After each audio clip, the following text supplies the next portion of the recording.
कि अयोध्या तो छोड़ दीजिए भ्रष्टाचार में के लिए, राम की नगरी है, भगवान राम की नगरी में भ्रष्टाचार कर रहे हैं आप। चंदा चोरी आपने कर लिया, जमीन कब्जा आपने कर लिया, अब जमीन घोटाला कर रहे हैं और आपके ही माननीय सांसद पत्र लिख रहे हैं। अगर वो कह रहे हैं हम राम भक्त हैं, राम भक्त कैसे किसी महिला का अपमान कर सकते हैं? माननीय अखिलेश यादव जी के बारे में उनको पहले पूरा जान लेना चाहिए।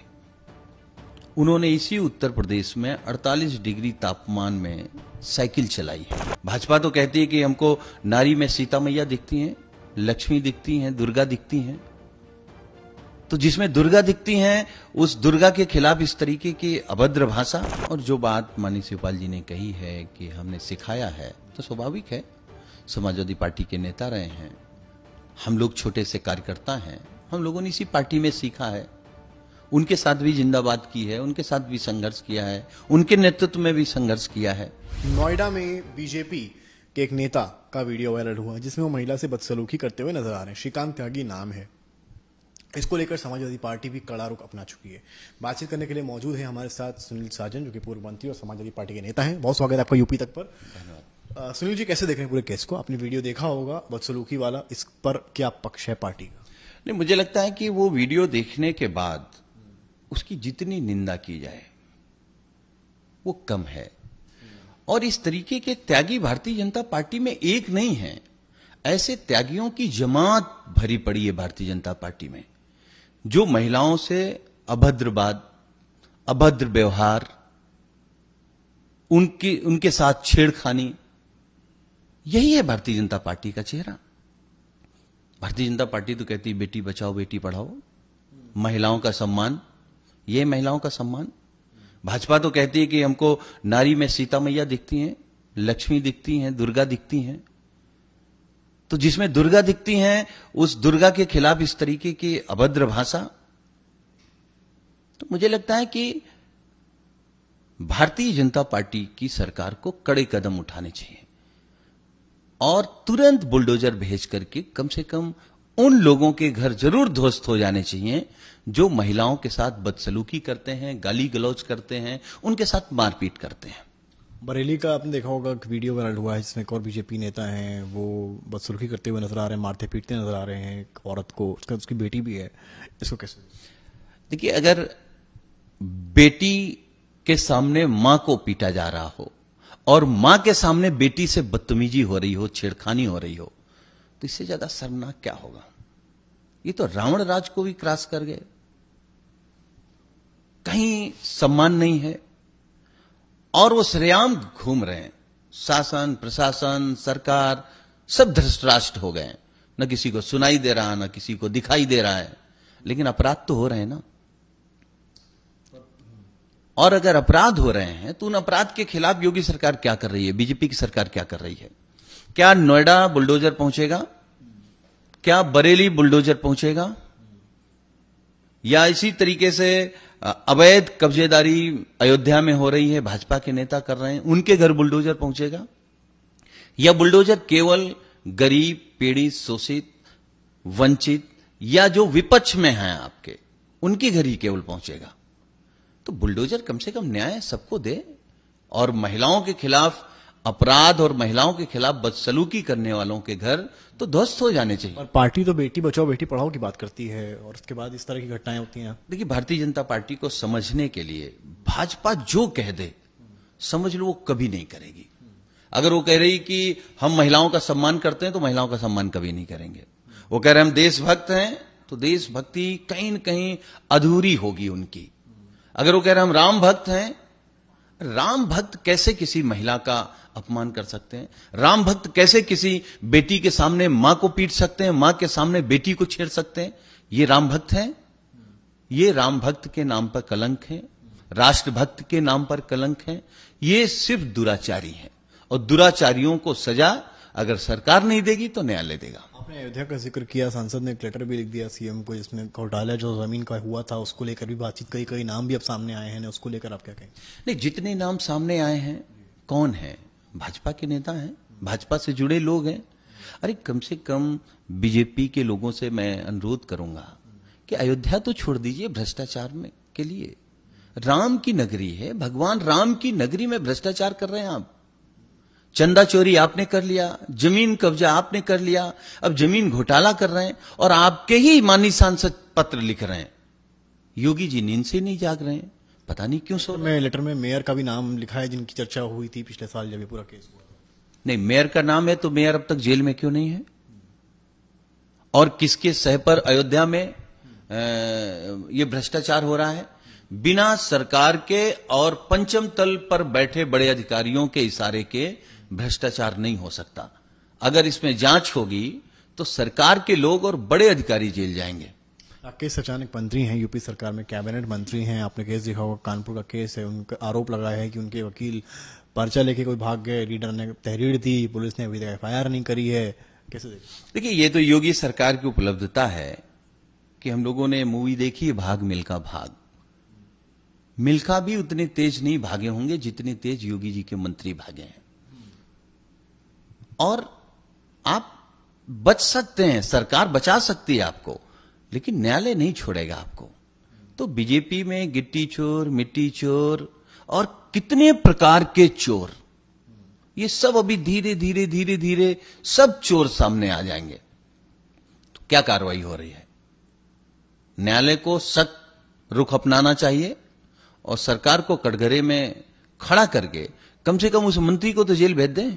और एक मंत्री नहीं है, इनके एक और मंत्री हैं। संजय निषाद के खिलाफ एनबीडब्ल्यू इशू हुआ है गोरखपुर कोर्ट ने, तो नॉन अवेलेबल अगर वारंट जारी किया है, वो कहां है मंत्री? हमने सुना उत्तर प्रदेश छोड़ गए। कब तक उत्तर प्रदेश छोड़ेंगे? तो कोई भाग रहा है, कोई प्रदेश से भाग रहा है। तो भाजपा का सच सामने आ रहा है कि भाजपा सरकार का जो मंत्रिमंडल है वो राष्ट्रभक्त, राम भक्त, देशभक्तों का नहीं है। गिट्टी चोर, मिट्टी चोर और पता नहीं कितने कितने तरीके के चोरों का मंत्रिमंडल है। इसको हम क्या कहें? एक नॉन बेल, आपने भागने की बात करी है, भागने में तो फिर आपके जो नेता हैं ओम प्रकाश राजभर हैं, शिवपाल सिंह यादव हैं, वो भी भागते हुए नजर आए। आप ही पार्टी के अगेंस्ट उनके बयान का ही सामने आए। ठीक है, वो लोग समाजवादी पार्टी के खिलाफ बोल रहे हैं। हमारा आपके चैनल के माध्यम से एक ही सवाल है, जब कभी कोई गठबंधन होता है, और ये सब बड़े नेता हैं, उनका अनुभव बड़ा है। गठबंधन भाजपा के खिलाफ हुआ, गठबंधन हुआ कि हम शोषित, पीड़ित, वंचित लोगों के हक की लड़ाई लड़ेंगे, किसान की लड़ाई लड़ेंगे, बेरोजगार नौजवान की लड़ाई लड़ेंगे, महंगाई के खिलाफ लड़ेंगे, भ्रष्टाचार के खिलाफ लड़ेंगे, और बीजेपी सरकार जो अन्याय कर रही है उस अन्याय के खिलाफ लड़ेंगे। सपा सरकार में नहीं आई तो क्या भ्रष्टाचार खत्म हो गया? क्या बेरोजगारी खत्म हो गई? क्या महंगाई खत्म हो गई? क्या शोषित, पीड़ित, वंचित लोगों के खिलाफ अन्याय होने बंद हो गए? तो अगर ये नहीं हुआ तो आप भाजपा की भाषा क्यों बोल रहे हैं? आप सैद्धांतिक लड़ाई लड़िए कि भाई हमें सामंती सरकार के खिलाफ लड़ना है। एक ऐसी सरकार जो नौजवानों का भविष्य खराब कर रही है, किसानों का भविष्य खराब कर रही है, महंगाई कमर तोड़ हो गई है, भ्रष्टाचार आसमान छू रहा है, तो आखिर ये सब मुद्दे क्यों खत्म हो गए? ओम प्रकाश राजभर ने अखिलेश की कार्यशैली पर बहुत सवाल उठाए, एसी से बाहर नहीं निकलते हैं, इस तरह के बयान दिए। पहले साथ में थे और फिर इस तरह के बयान देने लगे। आप कैसे देखते हैं? आप भी चुनाव में लगातार थे।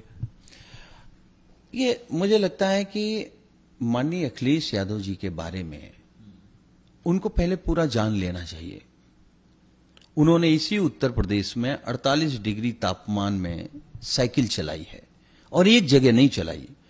नोएडा से आगरा चलाया है, रायबरेली चलाया है, गाजीपुर चलाया है, बनारस चलाया है, फैजाबाद चलाया है, लखनऊ चलाया है, उत्तर प्रदेश के काफी शहरों में, मिर्जापुर से भदोही तक चलाया है, संघर्ष किया है, जेल गए हैं, लाठी खाई है, उसके बाद वो नेता हुए हैं। आपको वह देखिए, कुछ लोग तो वही भाषा बोल रहे हैं जो बीजेपी बोल रही है, बीजेपी चाह रही है। अगर बीजेपी के बोलना है, बीजेपी की चाहत में जाना है, तो उन पिछड़े, दलित, शोषित, वंचित लोगों का क्या होगा जो आपके पीछे खड़े हैं? जो लोग उम्मीद कर रहे थे कि आप किसान के मुद्दे पर सरकार से लड़ेंगे, बेरोजगारी पर सरकार से लड़ेंगे, भ्रष्टाचार पर सरकार से लड़ेंगे, जिस तरीके से महिलाओं पर अपराध हो रहे हैं उनके खिलाफ आप सरकार से लड़ेंगे, लोग ये थोड़े जान रहे थे कि हम पर अन्याय होता रहेगा, हमारा आरक्षण छीनता रहेगा, हमारे हक छीनते रहेंगे और आप भाजपा की भाषा बोलने लगेंगे। अच्छा, भाजपा की भाषा, और वो बसपा में जाना चाह रहे थे, बसपा ने तो नो एंट्री का बोर्ड लगा दिया है, बीजेपी ने भी रास्ते पूरी तरीके से खोले नहीं है, सपा ने पहले ही स्वतंत्र कर दिया है। तो ओम प्रकाश राजभर का भविष्य क्या देख रहे हैं? देखिए, भारतीय जनता पार्टी किसको लेगी किसको नहीं लेगी, बीएसपी किसको लेगी किसको नहीं लेगी, वो हम नहीं कुछ कह सकते हैं, न तय कर सकते हैं। समाजवादी पार्टी ने स्वतंत्र किया है। भाई, आप लगातार गठबंधन में रह करके हमारे ही नेता के खिलाफ, हमारी ही पार्टी के खिलाफ बोल रहे हैं।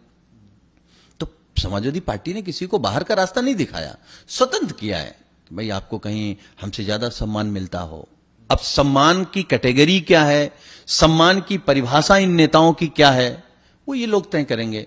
लेकिन समाजवादी पार्टी ने जितने दलों के साथ अब तक गठबंधन किया है, कांग्रेस, बीएसपी, छोटे दल, उन सभी दलों का और उन नेताओं का हम सम्मान करते हैं और करते रहेंगे। शिवपाल सिंह यादव ने भी कई बयान दिए। उन्होंने उदयवीर जो नेता है समाजवादी पार्टी में, उनको आड़े हाथों लिया है कि मैंने उनको सिखाया है और अब वो इस तरह की बातें कर रहे हैं, पार्टी को तोड़ने की बात कर रहे हैं।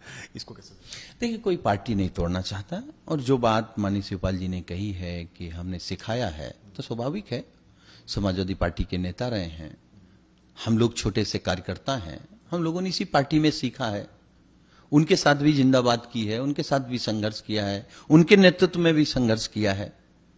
लेकिन इसका मतलब ये नहीं हो गया कि समाजवादी पार्टी का जो मिशन है, समाजवादी पार्टी का जो एजेंडा है, जो डॉक्टर लोहिया, डॉक्टर अंबेडकर का सपना था, जो नेताजी का आंदोलन था, उस आंदोलन को, महापुरुषों के सपनों को हम अधूरा छोड़ करके आपस में लड़ने लगे।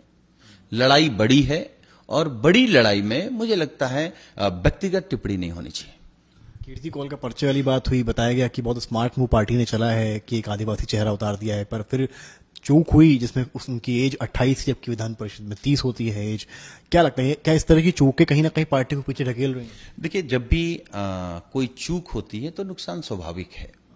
और हमारे नेता माननीय अखिलेश यादव जी ने कहा कि हमारे स्टाफ से चूक हुई, कम से कम हमारे नेता ने सच को स्वीकार किया। तो जो लोग हमारे नेता के खिलाफ, पार्टी के खिलाफ बोल रहे हैं, हम तो आपके चैनल के माध्यम से कहेंगे कम से कम सच को स्वीकारिए कि उत्तर प्रदेश का किसान क्या चाह रहा है, उत्तर प्रदेश का नौजवान क्या चाह रहा है, उत्तर प्रदेश का गरीब, पिछड़ा, शोषित, वंचित, मुसलमान, अगड़ा क्या चाह रहे हैं। आखिर महंगाई से कौन लड़ेगा, बेरोजगारी से कौन लड़ेगा, भाजपा के अत्याचार, भ्रष्टाचार और दुराचार से कौन लड़ेगा।